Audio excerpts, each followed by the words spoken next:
Hello, my dear students. Welcome to all of you at Easily English Solution, an easy way of learning. आज हम लोग इस video में CBSE class 10 first flight का poetry number 4 how to tell wild animals को बिल्कुल आसान हिंदी भाषा में एक्सप्लेन करने जा रहे हैं। और इस वीडियो को शुरू से अंत तक आप देखें, उसके बाद आप इस पोएट्री से आने वाले किसी भी क्वेश्चन को आसानी से सॉल्व कर सकते हैं।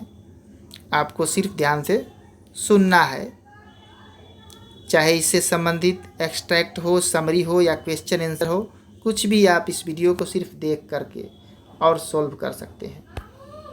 यह जो कविता है यह एक हास्यास्पद कविता है, ह्यूमरस पोएम है। और इस पोएम में कवि ने क्या बताया है, हम मनुष्य की भी पहचान यदि करते हैं तो उसकी पहचान उसके व्यवहारों से करते हैं कि वह कैसा बिहेव करता है। यहाँ पर कवि ने जानवरों के पहचान करने के लिए उनके कुछ डेंजरस वेज, खतरनाक तरीके बतलाए हैं कि जानवर कुछ खतरनाक बिहेव करते हैं। जानवरों को तो, जंगली जानवरों को खास करके हम लोग हिंसक ही मानते हैं और बहुत सारे हिंसक हैं भी।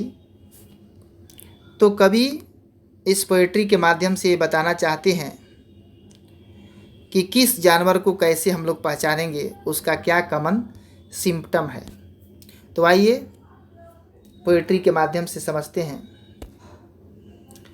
If ever you should go by chance to jungles in the east, and if there should to you advance a large and wily beast, if he roars at you as you are dying, you will know it is the Asian lion. देखिए, कवि कहते हैं stanza number 1 में कि यदि आप कभी पूर्व के जंगलों में चले गए, यदि कभी पूर्व के जंगलों में आप चले गए और आप अपने तरफ बढ़ते हुए आते हुए एक बड़े आकार के बादामी रंग के जानवर को देखें तो, और वह जानवर जो है यदि वह गरज रहा हो, यदि वह गरजे और उसके गरज को सुनकर ऐसा लगे कि आप मरे जा रहे हैं, तो आपको समझ लेना चाहिए कि वह जानवर कौन है। वह एक एशियन लायन है, यानी एशियाई शेर है। अब स्टैंजा 2 में कवि क्या कहते हैं, और if some time when roaming round a noble wild beast greets you with black stripes on a yellow ground, just notice if he eats you. This simple rule may help you learn the Bengal tiger to discern. देखिए, यहाँ पर कवि कहते हैं stanza number 2 में कि यदि कभी घूमते फिरते एक अच्छा सा जंगली जानवर यदि आपका अभिवादन करे, आपका स्वागत करे और उसके शरीर पर, उसके पीले शरीर पर काली धारियाँ हों, बस आपको ध्यान ये रखना है, आपको इस बात का ध्यान रखना है कि वह आपको खाने के लिए दौड़े ना। तो यह साधारण नियम है, सामान्य नियम है बिल्कुल उसको पहचानने का कि वह क्या है, वह एक बंगाल टाइगर है। इस साधारण नियम के माध्यम से आप पहचान सकते हैं कि उसके शरीर पर धारियाँ रहेंगी काली, पीले रंग के शरीर पर, और आप इस प्रकार से पहचान सकते हैं उसको। देखिए, अब नेक्स्ट स्टैंजा में पोएट क्या कहते हैं। If a strolling forth a beast you view, whose hide with a spots is peppered, as soon as he has leaped on you, you will know it is the leopard. It will do no good to roar with pain. He will only leap and leap again. फिर कवि कहते हैं कि यदि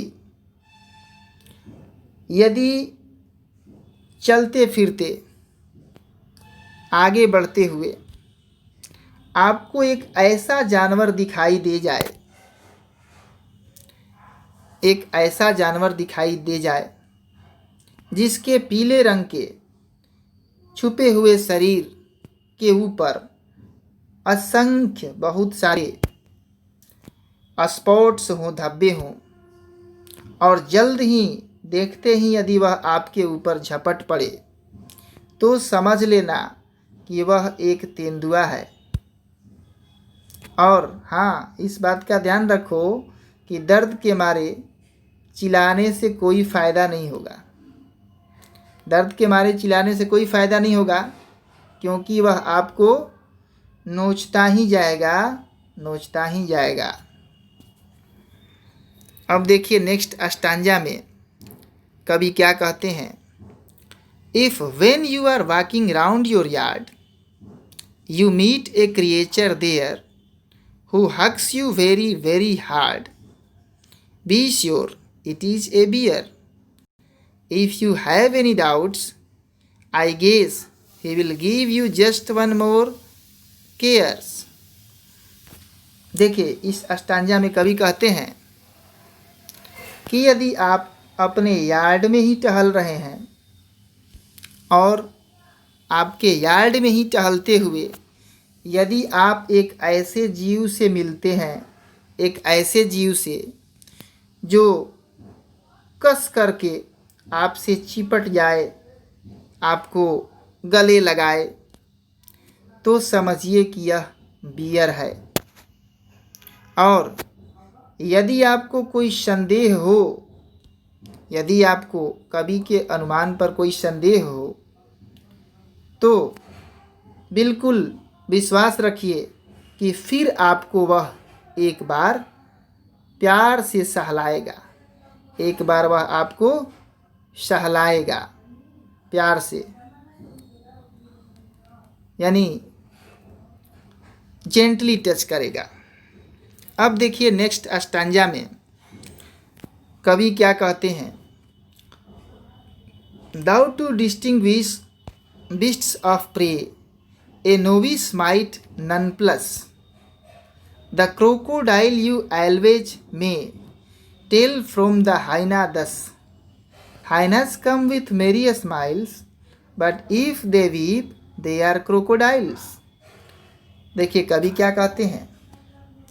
कवि कहते हैं कि यद्यपि भले ही जो नौसिखुए हैं, जो नौसिखुए लोग हैं, वे इस शिकारी जानवर की पहचान करने में भूल कर सकते हैं, चकमा खा सकते हैं, चकमा खा सकते हैं,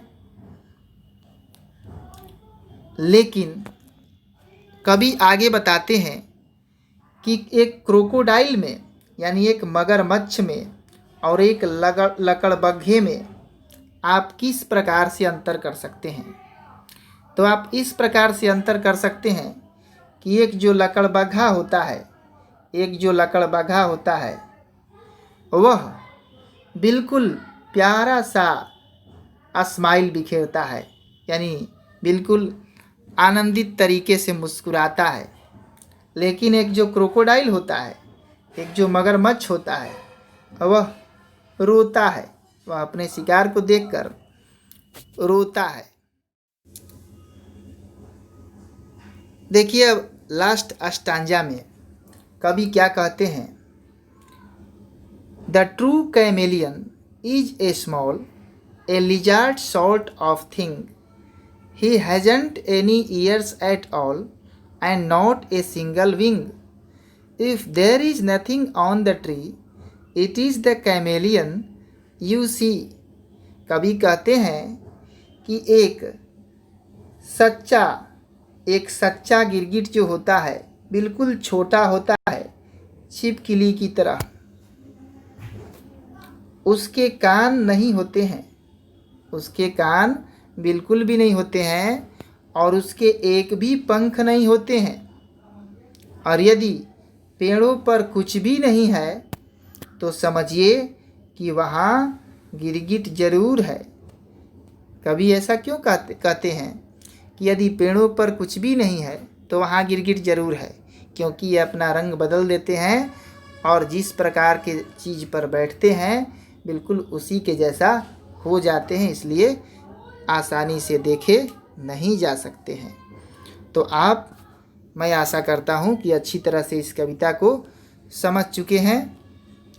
देखते रहिए ईजिली इंग्लिश सॉल्यूशन, और इस वीडियो को देखने के लिए बहुत बहुत धन्यवाद।